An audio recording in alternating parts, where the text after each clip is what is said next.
답을 찾으셨습니까? 글도 모르는 사람이 성경을 알 수 있고 그 글도 모르는 사람을 통해서 가족을 구원시킬 수 있다. 그래서 제가 한참 생각하다 하나님 잘 모르겠습니다. 그랬어요. 그랬더니 하나님께서 답을 같이 해주셨어요. 글을 모르니까 당연하죠. 어떻게 해야 되느냐? 자기 아들이나 사이나 며느리나 친척이나 뭐 주변에 상관없어요. 글을 알 수 있는 사람에게 이리 와서 창세기 1장, 2장, 3장 좀 읽어다오 부탁을 하는 거예요. 어른이 부탁하는데 눈이 안 보여서 부탁하는데 그것도 많은 요구가 아니고 그러면 창세기 1장을 읽어가는 거예요. 며느리나 사이나 자식이나 뭐 손주도 마찬가지겠죠. 교회를 한 번도 가본 적이 없는 그 사람이 그 어르신의 요구에 의하여 창세기 1장을 읽었다는 거예요. 그러면 한 번 들어가지고 기억이 얼마나 되겠습니까? 그러면서 하나님께서 가르쳐 주셨어요. 들으면서 마음으로 기도하는 것이다. 하나님, 우리 아들이 창세기 1장을 읽습니다. 말씀을 읽을 때 성령께서 저 성경을 마음을 두드려서 하나님을 발견하게 해주세요. 주님을 만나게 해주세요. 하나님이 주인 되심을 알게 해주세요. 마음으로 기도하라는 거예요. 1장, 2장, 3장 읽었어.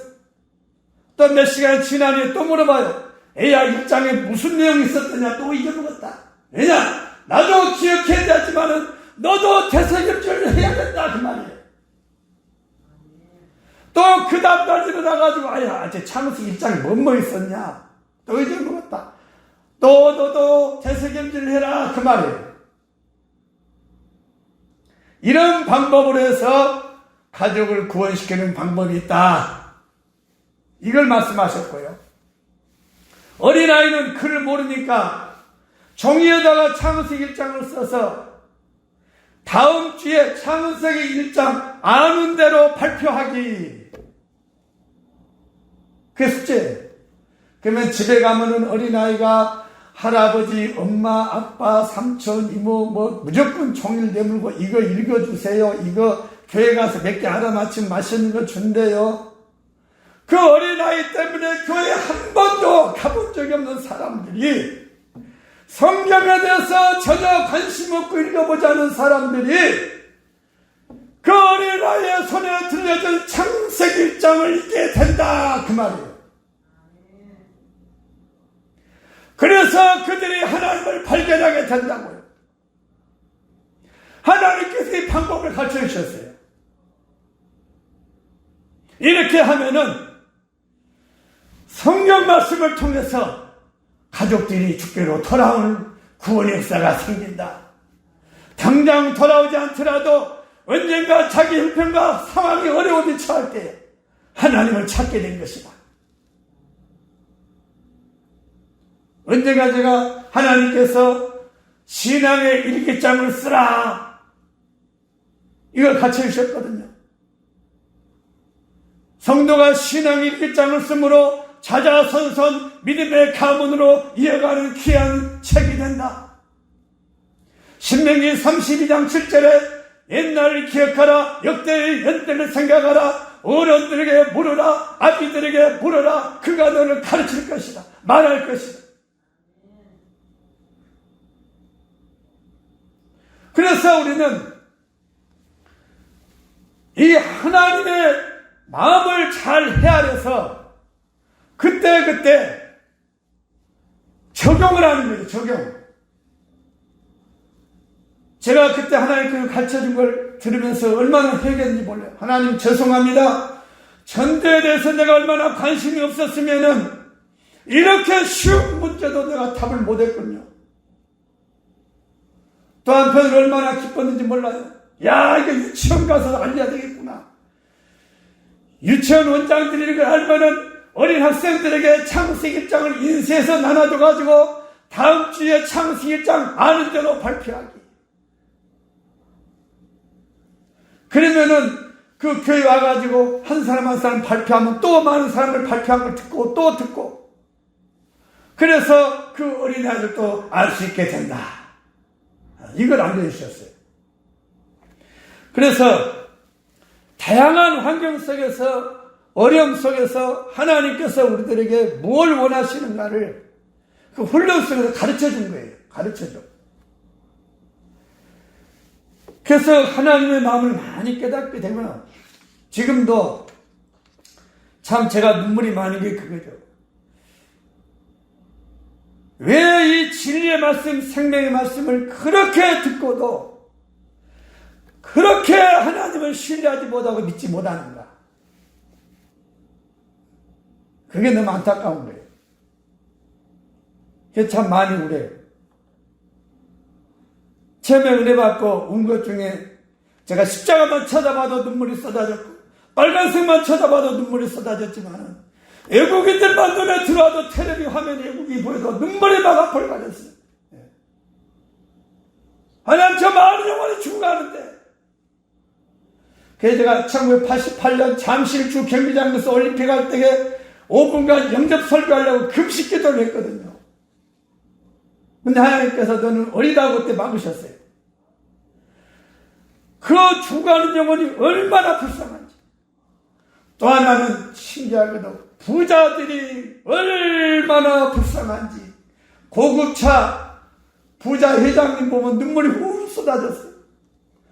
아버지, 저 딱지 못이라고 지옥 갑니다. 저 인생 쓰레기 못이라고 지옥 갑니다. 속고 삽니다. 저 딱지 못이라고 예배 생활 안 하고 기도하지 않고 그저 돈만 벌어보고 사는데 얼마나 불쌍한지 눈물이 나요. 부자 보고 눈물 흘릴 사람 지구상에서 나와보라 가세요. 부러움의 대상입니다. 근데 저는 반대로 부자들이 얼마나 불쌍한지. 왜냐하면 우리 예수님 말씀처럼 천국 가기가 엄청나게 어렵다 그 말이에요. 제가 목회하면서 많은 사람들을 봤습니다. 힘들 때는 작정 기도하고 금식하고 열심히 기도해서 풀려가지고 돈이 생기면 바로 도망가버려요. 주일 성수도 하지 않습니다. 그게 무슨 축복입니까?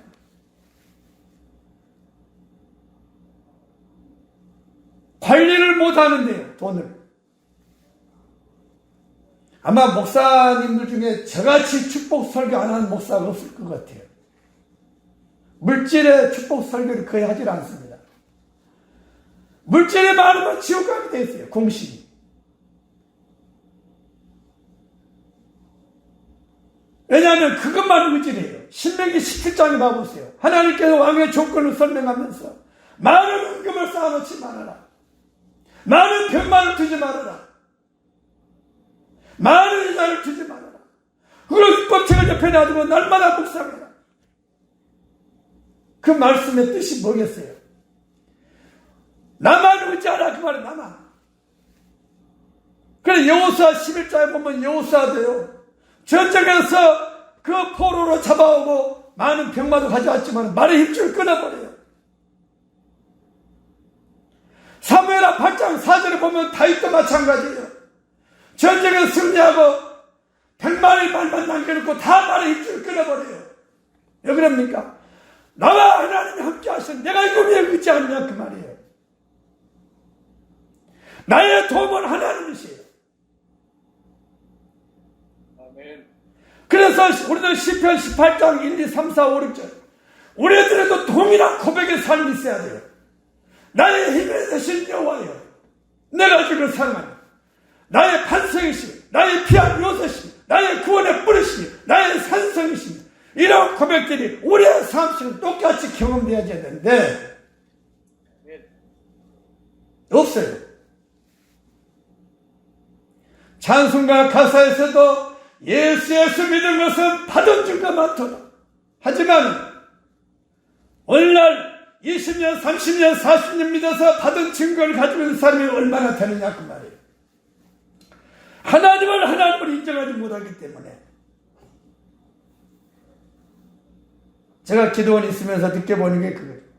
모든 사람의 기도 제목이 100%가 뭐냐면요, 물질 문제, 건강 문제, 가정 문제, 이게 100%예요. 영적인 문제, 이런 부분에 아무 관심이 없어요. 그래서 기도할 때 그런 내용을 가르쳐줘요. 그 기도는 육신적인 기도입니다. 하나님의 나라를 위한 기도를 좀 해야 돼요. 하나님의 나라를 위한 기도, 그의 나라를 위한 기도. 그 중에 첫째는 자기 자신의 영혼의 건강을 좀 기도하세요. 영혼의 건강. 내 눈을 열어서 주의 말씀을 보게 하소서, 깨닫게 하소서, 큰 믿음 주소서, 담대한 믿음 주소서. 내 생각하는 거 주장하시고, 내 바라보는 거 주장하시고, 내 말하는 거 주장하시고, 내 마음 먹는 거 주장하시고, 내가 가고 오는 것, 앉고 일어서는 것, 이거 좀 간섭해 주세요. 기도의 능력도 좀 주세요. 이런 기도를 해야 되는데 자기를 다스리는 기도를 전혀 하지를 않아요. 전부 달라는 기도예요. 어린아이의 특징이 그겁니다. 어린아이 신앙은 전부 달라는 기도예요. 부모 생각 전혀 관심 없고 가정 형편 생각이 없어요. 자기 것만 달라는 기도. 이게 어린아이 신앙의 기도입니다. 가정이나 국가를 생각할 수준에 어느 정도 성장한 사람이라면 내용이 달라지겠죠. 생각이 달라지겠죠. 대부분 보니까 다 땅의 걸 구하러 왔어요. 땅의 걸. 몰라서 그러죠. 몰라서. 그래서 하나님께서 여러 가지 환경 속에 훈련을 시키면서 이 모양 저 모양을 가르쳐준 결론적인 내용이 뭐냐면요, 하나님의 마음을 많이 다방면으로 가르쳐줘가지고 하나님께서 다양한 환경 속에 무엇을 원하시는지, 그리고 가장 궁극적인 것은 하나님께서 우리 부모 마음하고 똑같아요. 모든 부모는 자기 자식이 잘 되는 것, 영원히 부자 되는 것 똑같아요. 우리 하나님은 그래요. 육신의 부모도 자식이 잘 되기를 바라지 않다냐? 나 여호와 하나님도 모든 믿는 자들이 영원한 하나님 나라에서 영원한 부자로 살기를 원한다. 그런데 전부 땅일 것만 소망을 두고 살기 때문에 사소한 것에 시험 들고 믿음을 잃어버리고 조금 환경이 어려도 하나님을 잊어버리고 예배생활 등한시하고, 기도하는 것도 마찬가지예요. 육신의 것만 구하고. 그래서 제가 오신 분들에 늘 그런 얘기를 합니다. 여러분, 어떤 일이 있어도 3시간 이상 기도하면 절대로 망하지 않습니다. 3시간 이상 기도를 해야만이 가끔이라도 가정의 문제라도 개인의 문제라도 가르쳐 주십니다. 그러나 1시간 가지고는 응답받는 자체가 기적이라고 생각합니다. 응답받는 자체가 제가 볼 때는 1시간 가지고는 기적이에요, 기적. 그런데 하나님께서 가르쳐 주셨는데요, 응답을 잘 받는 비결이 뭔 줄 아느냐 하시면서 가장 큰 능력 있는 기도는 말씀 붙들고 기도하는 것이고, 남을 위해서 많이 기도할 때에 하나님께서 많은 응답을 주신다고 했어요. 제가 기도 생활 10시간 넘게 쭉 해봤습니다만은 전부 남을 위한 기도, 99.99999%. 내 기도를 하려고 하면은 하나님께서 안다. 기도 돌려버려요. 그러면 어떨 때는 짜증이 나니까 방언으로 안 하고 한국말로 따박따박 제 걸 기도하고 있어요. 왜냐하면 저도 급하니까. 근데 하나님께서 다 안다. 근데 난 이제 원리를 알았어요. 부모 마음을 알면 간단해요. 자기 문제도 급할 때 아빠, 동생이, 형이, 언니가 하면서 자꾸 자기 형제들 문제만 갖고 막 일러 바치는 게 좀 도와주라고. 직권은 자기도 어려운데도 한마디를 안 해. 부모 마음이 어때겠어요? 참 생각이 깊네. 저도 필요할 건데 저는 하나도 안 챙기고 지 형제들께만 챙기네. 안 그러겠습니까? 우리 하나님도 마찬가지예요. 그러니까 남을 위한 기도를 그렇게 많이 시켜요. 어떤 때는 걸어갈 때도 기도시켜요. 야, 지금 빨리 어떤 사람이 기도해라. 걸어간 중에 기도시켜요. 어떤 때는 밥 먹으려고 식사하기도 하는데 어느 목사님에서 건강이 안 좋으니 이 부분 가지고 기도하면서 밥 먹어라. 식사하기도 할 때 그 잠깐 몇 마디 기도를 시켜요. 기도를 통해서 일하신 하나님이에요. 하나님께서 이렇게 말씀하셨어요. 내가 하고자 해도 너의 기도가 없으면 할 수가 없다. 너의 기도를 통해서 내가 일하기를 원한다. 근데 기도가 전부 육신의 그 땅의 것만 구하니 어떻게 되겠느냐 그 말이죠. 그래서 우리의 기도를 통해서 일하시는 하나님이심을 깨닫고 우리가 열심으로 내가 손해다 그랬지만은 남을 위한 기도도 좀 많이 할 수 있기를 바랍니다. 아멘. 그 기도 내용만 쭉 열가면 1시간 반 정도 되더라고요. 한국말만 쭉 기도 내용만 쭉 연결을 해도. 근데 그게 먼저 하나님의 나라를 위한 기도예요. 하나님 나라를 위한 기도. 근데 그 기도를 하면은 내 문제는 하나님 다 해결해 주신다는 거예요. 안다는 거예요. 너에게 필요한 거 다 안다. 그런데 대부분이 다 안다고 하는 내 것만 딱 생각을 가지고 기도하니까 기도 시간이 짧고 금방 끝나는 거예요. 그리고 기도할 때요. 이 기도 부분을 오늘 좀 원래 하려고 했는데 이걸 다시 한번 잡아야 될 것 같아요. 기도 부분만 가지고 좀 내용과 그 관계된 것, 또 응답이 어떻게 오는가 그런 관계는 그런 참 많은데요. 기도가 그리 쉽지 않죠. 왜냐하면 방해하는 사단이 있어요. 마귀. 나중에 마귀, 사탄, 귀신의 이런 역사하는 것들을 많이 좀 이렇게 설명할 기회가 있을 것 같습니다만은 기도하는데 얼마나 방해하는지 몰라요. 근데 또 그게 다가 아니에요. 전부 다 그런 경험한 게 아니고 기도를 못하게 해요. 그리고 그런 다양한 사단이 방해하는 그 공작들을 좀 설명도 해드려야 되는데 언제 기도가 연결되는 그 본문에 연결될 때 좀 말씀을 드리려고 합니다. 그러면서 그 고난 가운데 하나님께서 이걸 가르쳐 주셨어요. 그러니까 우리가 고난 가운데 낙심하지 말고 희망을 가지라는 이야기인데요. 이 벽돌을 덤프 트럭으로 싹 부어놓고 공사하기 전에 이제 벽돌을 쌓아놨거든요. 차로 그냥 부숴놨어요. 그러면은 밖에 있는 또 밑에 있는 벽돌들은 먼지나 흙이 많이 묻어있고 지저분하거든요. 근데 그 속에 눌려있는 자그마한 벽돌들, 그런 벽돌들은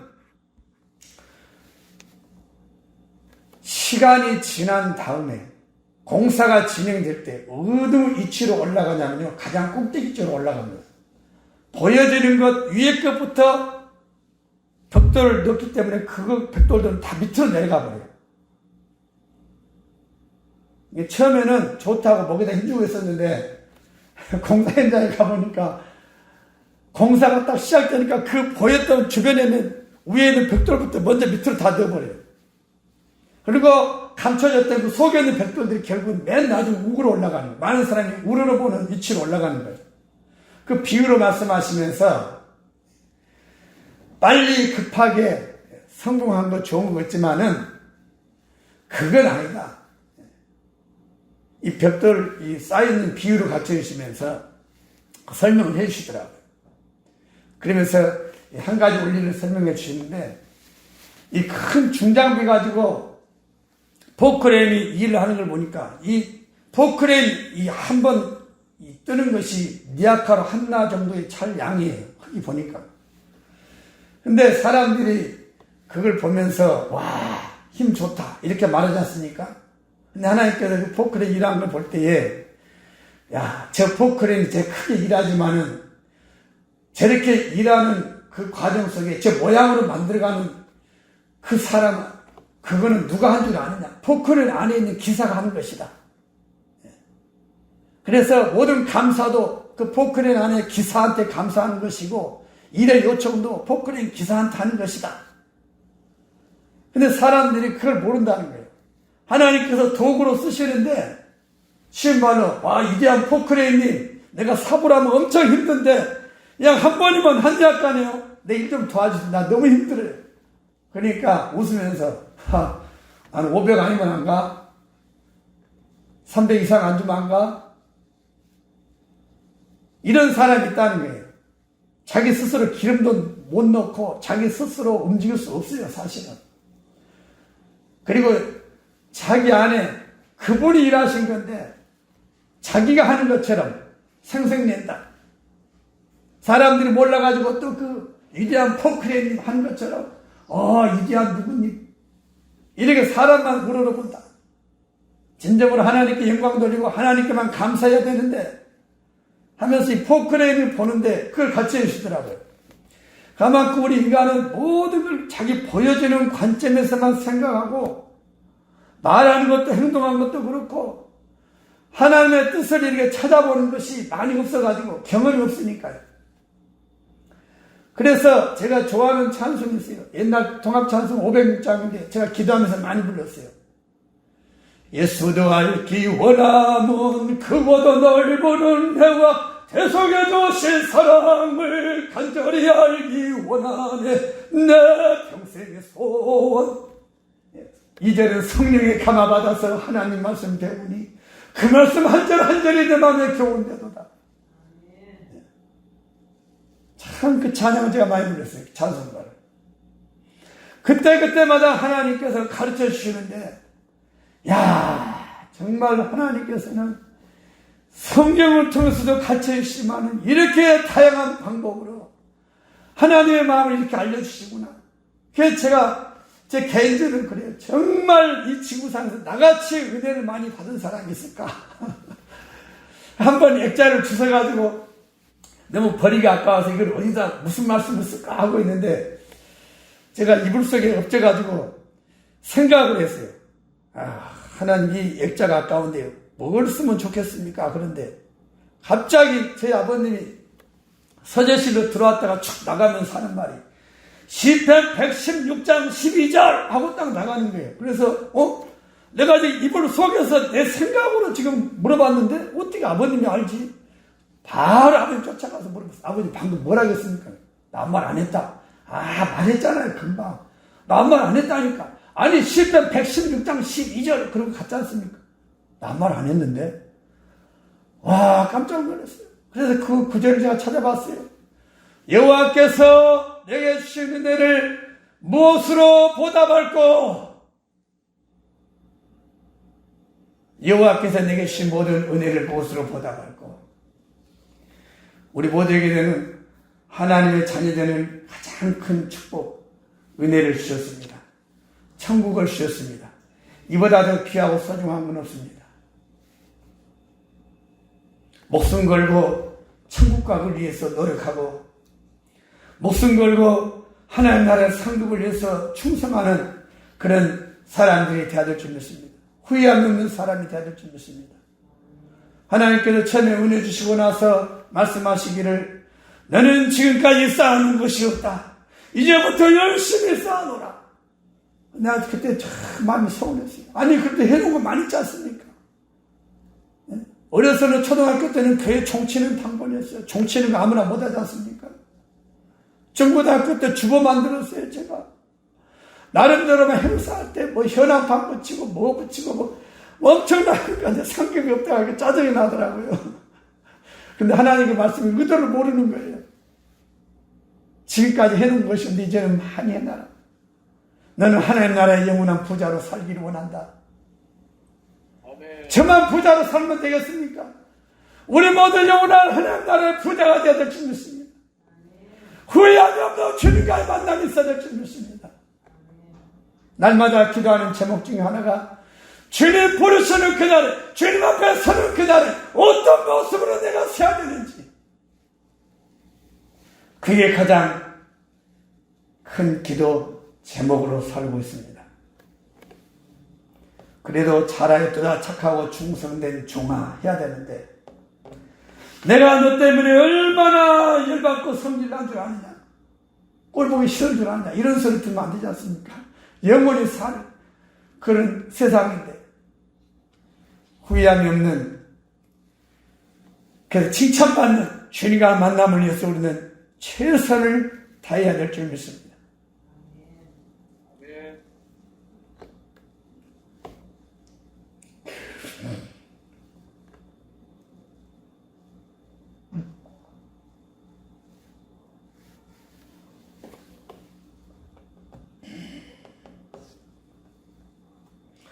하나님께서는 전지전능하신 하나님이심을 다양하게 정말 많은 기적과 이적, 이런 경험을 많이 시키면서 하나님께서 알려주셨습니다.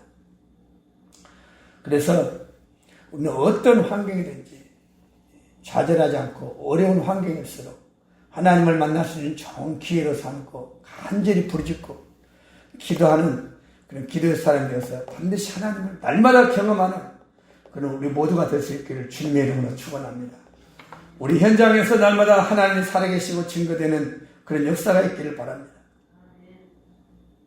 제 개인적으로 좋아하는 찬양이 살아계신 주님을 찬양합니다. 주 하나님 독생자 예수.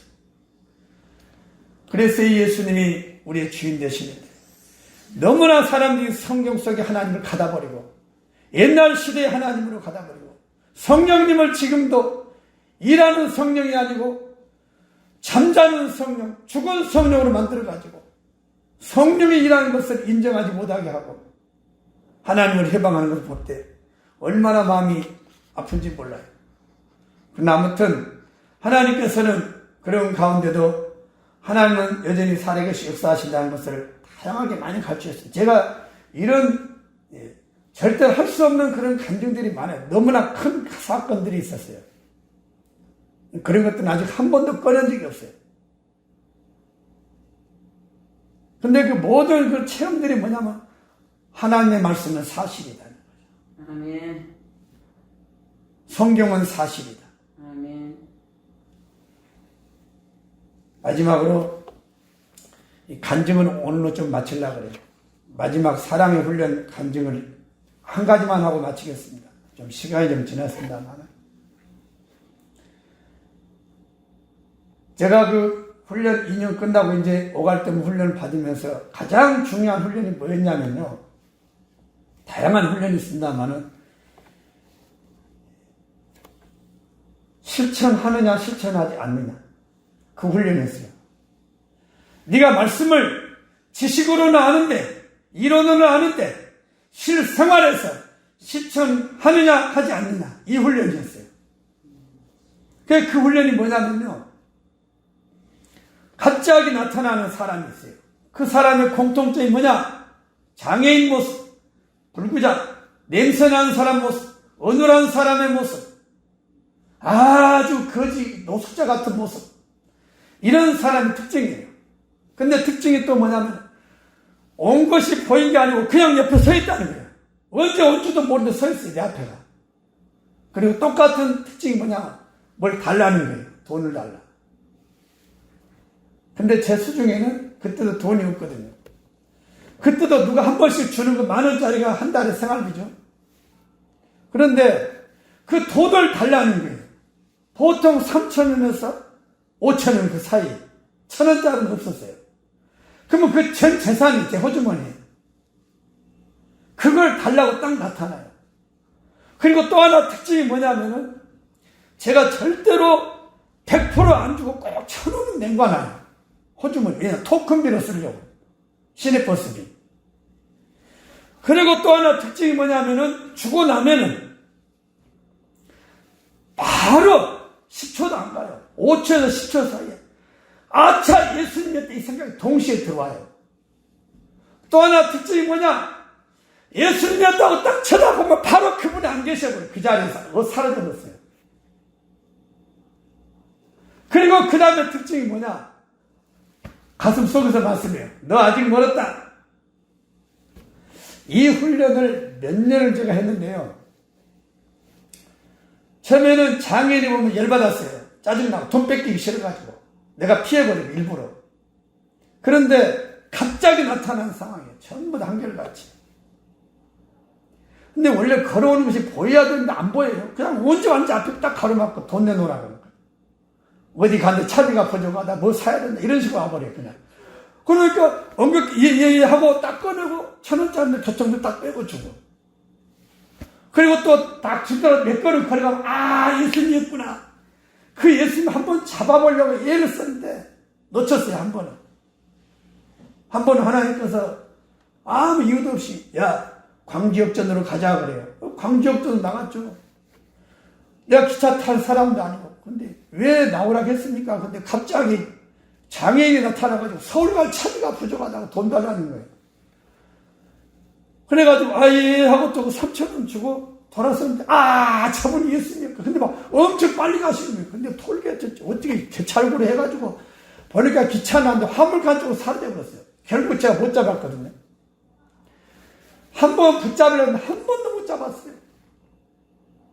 어느 날은 지하실에 이렇게 다른 조그만 기도원에 가서 이제 기도하고 있는데 아주 늙은 노인 할아버지가 와가지고 실례합니다 그러면서 저보고 여름 양복을 한 벌 주세요 그래 저한테.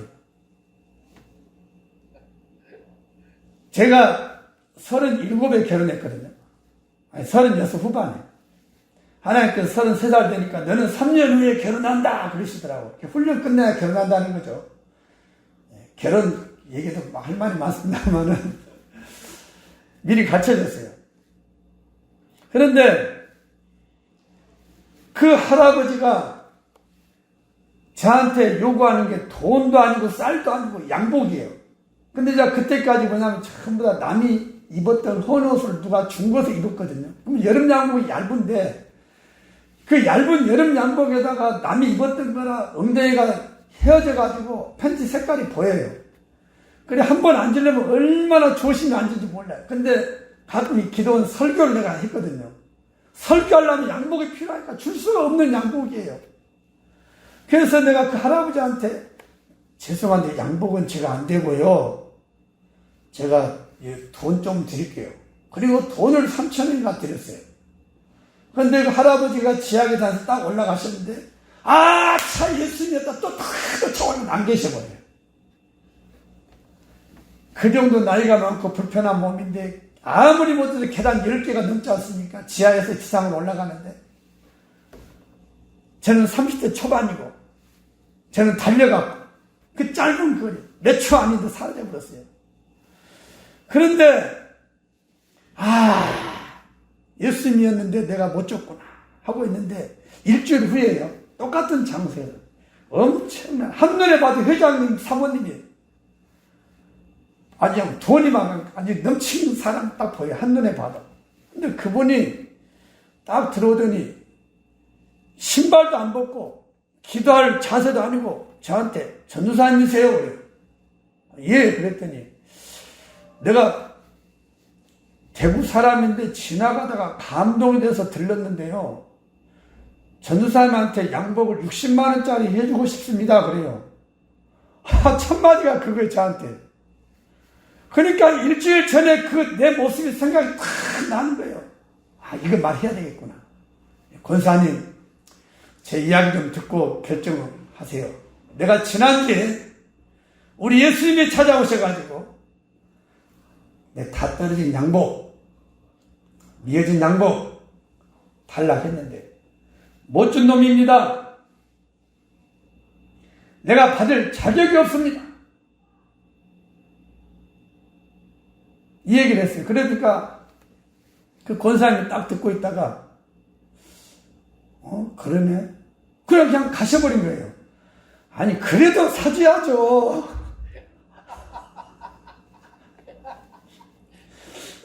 그때 깨달은 게 뭐냐면 하나님께서 요구할 때는 반드시 공식이 있습니다.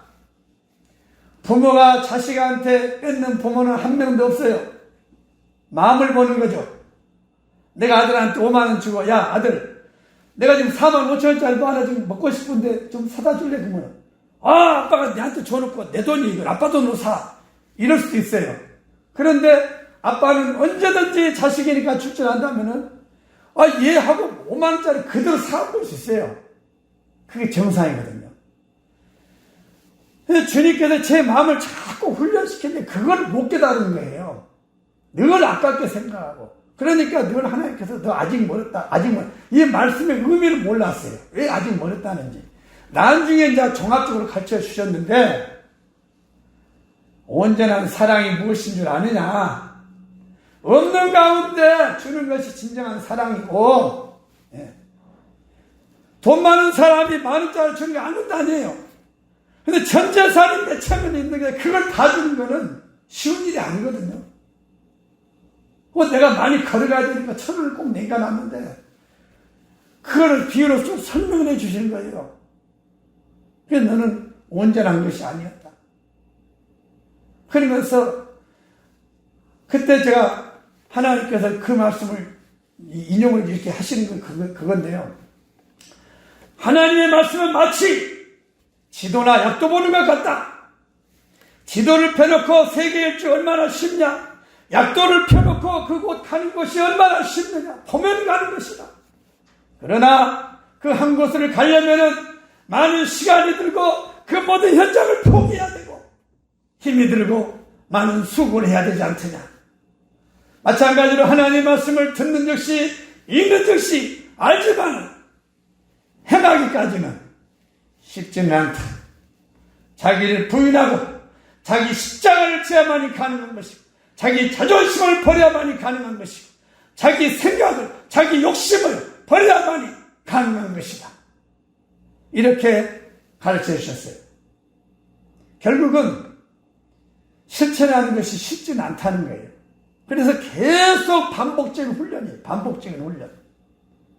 될 때까지. 그래서 하나님의 마음을 안 거예요. 왜 이런 훈련을 시키는지 이제 알겠구나. 절대 그 훈련 상황에서는 몰라요. 지나고 나면 이제 그걸 종합적으로 하나님 쫙 가르쳐 주시고, 이래서 필요했구나. 그거죠. 초반에 제가 머리끼리 얘기했습니다만, 저도 처음에는 몰랐어요. 창피해 죽겠어요. 수영을 막 이렇게 한 달 정도만 면도 안 해보세요. 제일로 지저분한 상태 아닙니까? 이 콧수염까지 막 가위를 잘라가면서 밥 먹은데,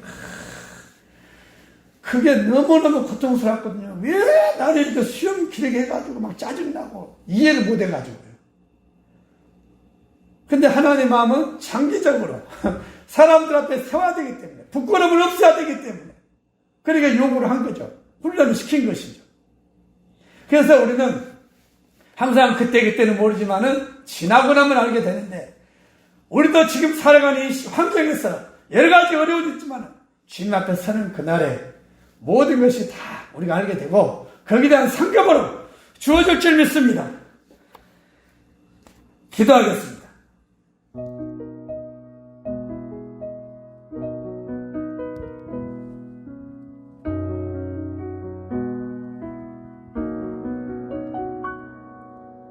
我的骄傲，我的美人，比我的生命更珍贵的幸福，世上任何一切无法代替你，你是无可替换的我的骄傲，我的喜乐，我的美人。世上唯一的我的美人，你失望的幸福何等可爱，你虽黑却是秀美，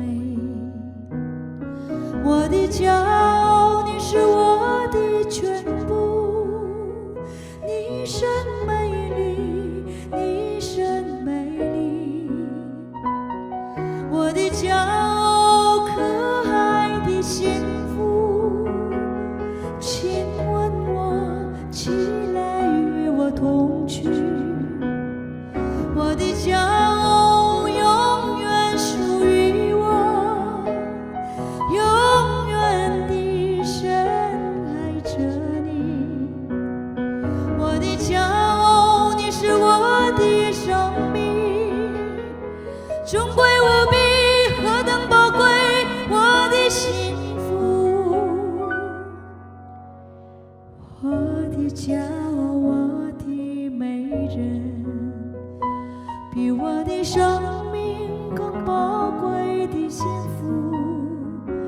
世上任何一切都无法代替你，你是无可替换的我的骄傲。